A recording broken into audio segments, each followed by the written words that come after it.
ನಮಸ್ಕಾರ friends, welcome back to Meghana's cooking channel.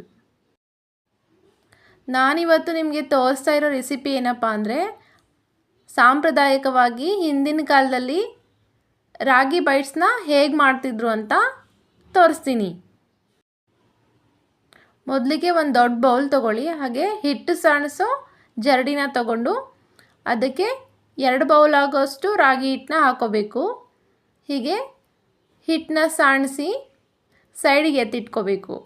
ನಂತರ ಒಂದು ಮಿಕ್ಸಿ ಜಾರ್ನ ತಗೊಂಡು ಅದಕ್ಕೆ ಒಂದು 4 ಹಸಿರು ಮೆಣಸಿನ್ಕಾಯಿ, 1 ಸ್ಪೂನ್ ಜೀರಿಗೆ, ಹಾಗೆ ಸ್ವಲ್ಪ ಕರಿಬೇವನ್ನ ಹಾಕ್ಕೊಂಡು ತರಿತರಿಯಾಗಿ ರುಬ್ಕೋಬೇಕು. ನಂತರ ಸ್ಟವ್ ಆನ್ ಮಾಡಿ ಒಂದು ಪಾತ್ರೆ ತಗೊಂಡು ಬಿಸಿಗಿಡಿ. ಪಾತ್ರೆ ಬಿಸಿಯಾದ ನಂತರ 2 ಗ್ಲಾಸ್ನಷ್ಟು ನೀರನ್ನ ಹಾಕೋಬೇಕು. ಇದಕ್ಕೆ ರುಚಿಗೆ ಎಷ್ಟು ಬೇಕೋ ಅಷ್ಟನ್ನ ಉಪ್ಪು ಹಾಕೊಳ್ಳಿ. ಇದಕ್ಕೆ ರುಬ್ಬಿರೋ ಹಸಿಮೆಣಸಿನ್ಕಾಯಿ ಪೇಸ್ಟ್ನ ಹಾಕೋಬೇಕು. ನೀರು ಚೆನ್ನಾಗಿ ಕುದ್ದು ಬಂದ ಮೇಲೆ 2 ಬೌಲ್ ಆಗೋಷ್ಟು ರಾಗಿ ಹಿಟ್ಟನ್ನ ಹಾಕೋಬೇಕು. ರಾಗಿ ಹಿಟ್ಟು ಹಾಕಿದ ಮೇಲೆ ಒಂದು 3 ಮಿನಿಟ್ಸು ಚೆನ್ನಾಗಿ ಬಾಯ್ಲ್ ಆಗಬೇಕು. ನಂತರ 1 ಸ್ಪೂನ್ ತಗೊಂಡು ಹಿಟ್ಟನ್ನ ಚೆನ್ನಾಗಿ ಕಲಿಸ್ಕೋಬೇಕು. ಮುದ್ದೆ ಥರ ಆಗಬೇಕು. ಈ ಥರ ಆದ ನಂತರ 2 ಮಿನಿಟ್ಸ್ ಬಿಟ್ಟು ಸ್ಟವ್ನ ಆಫ್ ಮಾಡ್ಕೋಬೇಕು. ಹಿಟ್ಟು ರೆಡಿ ಆದಮೇಲೆ ಈ ರೀತಿ ಹಾಕೋಬೇಕು. ಇದನ್ನು ಸ್ವಲ್ಪ ಕೂಲ್ ಆಗೋ ತನಕ ಬಿಡಬೇಕು. ಕೂಲ್ ಆದ ನಂತರ ಕೈಯಿಂದ ಚೆನ್ನಾಗಿ ನಾದ್ಕೋಬೇಕು. ಯಾವುದೇ ರೀತಿ ಗಂಟಿರಬಾರ್ದು.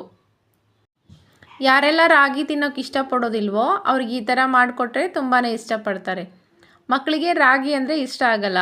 ಹಾಗಾಗಿ ಈ ಥರ ರಾಗಿ ಬೈಟ್ಸ್ ಥರ ಮಾಡಿಕೊಟ್ರೆ ತುಂಬಾ ಇಷ್ಟಪಡ್ತಾರೆ. ರಾಗಿ ಮುದ್ದೆ ತಿಂದು ಬೇಜಾರಾಗಿದೆಯಪ್ಪ ಅಂತ ಅನ್ನೋರಿಗೆ ಈ ಥರ ರೆಸಿಪಿ ಮಾಡಿಕೊಟ್ರೆ ಹೆಲ್ತಿಗೂ ಒಳ್ಳೆಯದು, ನೋಡೋಕ್ಕೂ ಚೆನ್ನಾಗಿರುತ್ತೆ, ಹಾಗೆ ತುಂಬಾ ಟೇಸ್ಟಿಯಾಗಿರುತ್ತೆ. ಹಿಟ್ಟನ್ನ ಈ ರೀತಿಯಾಗಿ ಚೆನ್ನಾಗಿ ನಾದ್ಕೊಂಡು ಚಿಕ್ಕದಾಗಿ ರೋಲ್ ಮಾಡ್ಕೋಬೇಕು. ಇವಾಗ ಇದನ್ನು ಒಂದು ಪಾತ್ರೆ ತಗೊಂಡು ನೀರನ್ನ ಕಾಯ್ಲಿಕ್ಕೆ ಇಡಬೇಕು. ಕಾದ ನಂತರ ಈ ಹೋಲಿರೋ ಪಾತ್ರೆಲಿ ಹಾಕಿರೋ ಹಿಟ್ಟನ್ನ ಅದ್ರ ಮೇಲೆ ಒಂದು 10 ಮಿನಿಟ್ಸ್ ಬೇಯಿಸ್ಕೋಬೇಕು. ಬೇಯಿಸ್ಕೊಂಡ ನಂತರ ಈ ರೀತಿಯಾಗಿರುತ್ತೆ. ಇವಾಗ ಇದು ತಗೊಂಡ್ಬಿಟ್ಟು ಚಿಕ್ಕದಾಗಿ ಕಟ್ ಮಾಡ್ಕೋಬೇಕು. ನಿಮ್ಗೆ ಯಾವ ಸೈಜ್ ಬೇಕೋ ಆ ಸೈಜಲ್ಲಿ. ಈ ರೀತಿ ಎಲ್ಲ ರೋಲ್ನು ಚಿಕ್ಕ ಪೀಸಾಗಿ ಕಟ್ ಮಾಡ್ಕೊಂಡ ನಂತರ ಸ್ಟವ್ ಆನ್ ಮಾಡಿ ಒಂದು ಪ್ಯಾನ್ನ ಬಿಸಿಗಿಡಿ. ಪ್ಯಾನ್ ಬಿಸಿ ಆದ ನಂತರ 4 ಟೇಬಲ್ ಸ್ಪೂನಷ್ಟು ಅಡುಗೆ ಎಣ್ಣೆನ ಹಾಕ್ಕೊಳ್ಳಿ. ಹಾಗೆ 1 ಟೇಬಲ್ ಸ್ಪೂನಷ್ಟು ಸಾಸಿವೆ, 1/2 ಟೇಬಲ್ ಸ್ಪೂನಷ್ಟು ಜೀರಿಗೆ, ಒಂದು ಸ್ವಲ್ಪ ಕರಿಬೇವನ್ನ ಹಾಕಬೇಕು. ಹಾಗೆ ಚಿಕ್ಕದಾಗಿ ಹೆಚ್ಚಿಟ್ಟಿರೋ ಒಂದು ಮೀಡಿಯಮ್ ಸೈಜ್ ಈರುಳ್ಳಿನ ಹಾಕಿ ಅದು ಲೈಟ್ ಬ್ರೌನ್ ಕಲರ್ ಬರೋ ತನಕ ಫ್ರೈ ಮಾಡಬೇಕು. ಹಾಗೆ 1 ಬೌಲ್ ಆಗೋಷ್ಟು ಚಿಕ್ಕದಾಗಿ ಕಟ್ ಮಾಡಿರೋ ಮೆಂತ್ಯ ಸೊಪ್ಪನ್ನ ಹಾಕೋಬೇಕು. ಇದು ಕೈ ವಾಸನೆ ಹೋಗೋ ತನಕ ಫ್ರೈ ಮಾಡಿಕೊಂಡು ನಂತರ 1/2 ಟೇಬಲ್ ಸ್ಪೂನಷ್ಟು ಶುಂಠಿ ಬೆಳ್ಳುಳ್ಳಿ ಪೇಸ್ಟ್ನ ಹಾಕೋಬೇಕು. ಇದಕ್ಕೆ 1/2 ಟೇಬಲ್ ಸ್ಪೂನಷ್ಟು ಅರಿಶಿನ ಪುಡಿ, ಹಾಗೆ 1/2 ಟೇಬಲ್ ಸ್ಪೂನಷ್ಟು ಅಚ್ಚ ಖಾರದ ಪುಡಿ. ಖಾರನ ನಿಮಗೆ ಬೇಕಾದಷ್ಟು ಹಾಕೋಬೇಕು.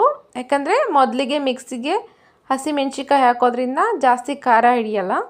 ಹಾಗೆ 1/2 ಟೇಬಲ್ ಸ್ಪೂನಷ್ಟು ಗರಂ ಮಸಾಲ ಹಾಕಿ ನೀಟಾಗಿ ಫ್ರೈ ಮಾಡ್ಕೋಬೇಕು. ನಂತರ ಈ ಕಟ್ ಮಾಡಿಟ್ಟಿರೋ ಪೀಸಸ್ನೆಲ್ಲ ಇದಕ್ಕೆ ಹಾಕ್ಕೊಂಡು ಈ ಒಗ್ಗರಣೆ ಎಲ್ಲ ಈ ಬೈಟ್ಸಿಗೆಲ್ಲ ಅಂಟ್ಕೊಳೋ ತನಕ ಫ್ರೈ ಮಾಡ್ಕೊಳ್ಳಿ. ನಂತರ ನಿಮಗೆ ರುಚಿಗೆ ಎಷ್ಟು ಬೇಕೋ ಅಷ್ಟು ಉಪ್ಪನ್ನ ಹಾಕ್ಕೋಬೇಕು. ಉಪ್ಪು ಹಾಕ್ಕೊಂಡ ನಂತರ ನೀಟಾಗಿ ಫ್ರೈ ಮಾಡಿ.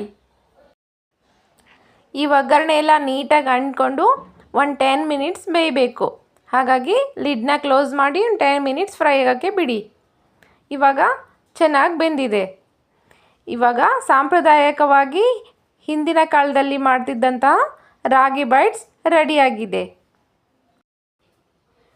ಈ ರೆಸಿಪಿ ನಿಮಗೆ ತುಂಬಾ ಇಷ್ಟ ಆಗುತ್ತೆ ಅಂತ ಅಂದ್ಕೊಂಡಿದ್ದೀನಿ.